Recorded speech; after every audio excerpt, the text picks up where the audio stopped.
नमस्कार दोस्तों, स्वागत है आपका।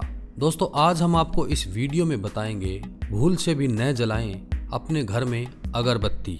दोस्तों हमारे सनातन धर्म में अगरबत्ती जलाना अशुभ माना जाता है। आइए जानते हैं कि आखिर हम बांस जलाकर खाना क्यों नहीं बनाते, यहाँ तक कि दाह संस्कार में भी बांस नहीं जलाते। फिर बांस से बनी अगरबत्ती को जलाकर भगवान को कैसे प्रसन्न कर सकते हैं। प्रत्येक भारतीय घरों में पूजा के दौरान बत्ती या अगरबत्ती जलाई जाती है। इनके बिना पूजा की विधि अधूरी मानी जाती है। एक शोध में पता चला है कि बांस की अगरबत्तियां जलाने से मनुष्यों में अस्थमा, दमा, कैंसर जैसी बीमारियां पाई गई हैं। बांस की अगरबत्तियां जलाने से पब्लिक हेल्थ ने ये अध्ययन किया है कि बांस की अगरबत्तियां जलाने से प्रदूषण उत्सर्जन होता है, जिसमें कार्बन मोनोऑक्साइड शामिल है। प्रदूषणकारी गैसों के कारण फेफड़ों में सूजन आ सकती है। शास्त्रों में बांस की लकड़ी जलाना मना है, फिर भी लोग अगरबत्ती जलाते हैं जो कि बांस की बनी होती है। अगरबत्ती जलाने से पितृ दोष लगता है और इससे हमें बहुत बड़ी हानि होती है। शास्त्रों में कहीं भी अगरबत्ती जलाने का लेख नहीं मिलता, केवल धूप दीप ही लिखा मिलता है, क्योंकि अगरबत्ती तो केमिकल से बनाई जाती है। भला केमिकल या बांस जलाने से भगवान प्रसन्न कैसे होंगे? तो इसी कारण अगरबत्ती जलाना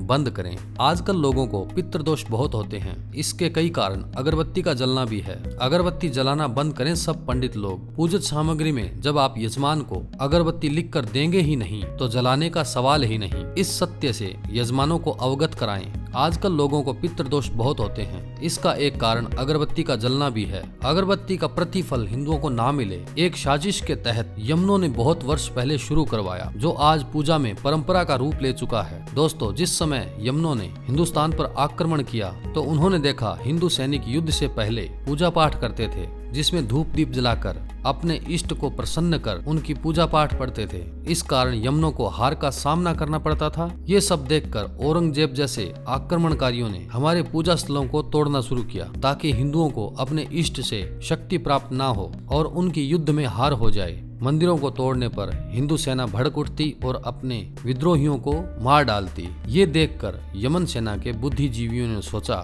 कि हिंदुओं के भगवान बहुत शक्तिशाली हैं, पूजा पाठ करने से हिंदुओं को शक्ति प्रदान कर देते हैं, और जिस कारण हमारी सेना पराजित हो जाती है। तब उन्होंने हमारे धर्म ग्रंथों का अध्ययन किया तो शास्त्रों में पाया कि हिंदू धर्म में बांस जलाना वर्जित है। यमनों को एक समस्या का और भी सामना करना पड़ रहा था। युद्ध में उनके हजारों सैनिक एक दिन में मारे जा रहे थे। इससे युद्ध भूमि पर बहुत बदबू हो जाती थी। तब यमनों ने बांस पर वातावरण को शुद्ध करने वाली सामग्री लपेटकर अगरबत्ती बनाई। उसे कब्र पर जलाने से बदबू आनी बंद हो गई। यमनों ने हमारे भोले भाले सैनिकों को अगरबत्ती दिखाकर समझाया, देखो तुम्हारे भगवान सुगंधित धूप से प्रसन्न होते हैं, ये अगरबत्ती जलाया करो, कितनी सुगंधित खुशबू आती है। हम देखा देखी में आज भी बांस की बनी अगरबत्ती जलाकर अपनी पूजा को खंडित करने में लगे हैं, तथा बांस की अगरबत्ती करने से हमें सुखद परिणाम नहीं मिल पाता है। वहीं ध्यान देने योग्य बात यह है कि कुछ विद्वान पंडित भी अज्ञानतावश पूजा सामग्री में सबसे पहले अगरबत्ती का पूड़ा लिखवाते हैं, और कुछ हमारी धार्मिक संस्था भी ज्ञान न होने के कारण बांस पर अगरबत्ती बनाकर बेच रही है। हमारे घर में बांस जलाने की मनाही है। बांस जलाने की लकड़ी बिल्कुल ही अनुपयोगी है। पुराने लोग कहते हैं कि बांस को जलाने से वंश जलता है। बांस को जलाने से वंश जलने का क्या महत्व है, क्या संबंध? हमारे शास्त्रों ने या हमारे महापुरुषों ने जो भी महत्वपूर्ण बातें कही हैं, उसके पीछे अवश्य कोई न कोई वैज्ञानिक तथ्य छुपा होता है। अब ये वैज्ञानिक रूप से सिद्ध हो चुका है कि बांस जलाने पर जो धुआं होता है, वह धुआं फेफड़ों से होकर जब खून में मिलता है तो वह ऐसे तत्व छोड़ता है जो हमारी प्रजनन क्षमता को कम करता है, यानी आदमी को नपुंसकता की ओर धकेलता है। फेफड़ों में धुएं के कण जमा होने के कारण शरीर को ऑक्सीजन बहुत कम मिलती है, जिससे शरीर काम वासना की ओर जी नहीं पाता। भले शरीर कितना ही हष्ट पुष्ट क्यों ना हो, लेकिन फेफड़े कार्बन से मुक्त होंगे तभी वह काम वासना का आनंद ले सकेंगे, क्योंकि काम वासना में बहुत ज्यादा ऑक्सीजन की जरूरत होती है, जो फेफड़ों में जमा धुएं के कारण कम पहुंच पाती है। काम वासना को पूरी तरह से न जी पाने के कारण